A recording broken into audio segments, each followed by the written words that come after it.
mtu mmoja anayedaiwa kuwa na changamoto ya afya ya akili anatafutwa na vyombo vya usalama baada ya kudaiwa kuingia katika majengo mawili yaliyokuwa yakitumiwa na mahakama ya mwanzo wilaya ya Moshi na kuwasha moto katika maeneo mawili tofauti na kisha kukimbia.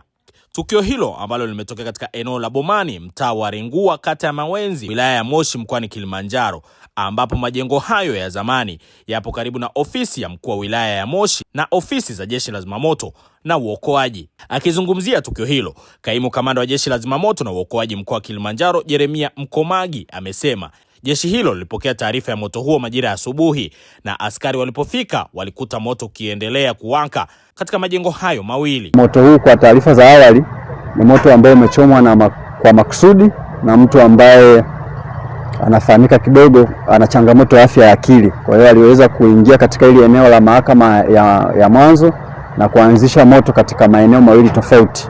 Kwa hivyo alionekana, lakini wakati utaratibu wa kumkamata unaendelea akakimbia, lakini kwa sababu anafahamika utaratibu wa kumtafuta mahali alipo unaendelea na vyombo ambavyo vinahusika. Lakini ni moto ambao umeanzishwa kwa makusudi kwa mtu kuchoma, lakini umeweza kudhibitiwa, hakuna madhara kwa watu ama mtu ambaye ameumia. Lakini pia madhara kwa mali, kama mnavyoona ni sehemu ya paa ambayo imeungua na sehemu na vyumba vya ndani, vyumba kama vitatu vya jengo lile la kwanza zilikuwa halitumiki kwa muda kidogo. Zilikuwa ni ofisi za mahakama ya mwanzo. Kwa hiyo wao walishahama wakamia kwenye jengo lao lingine.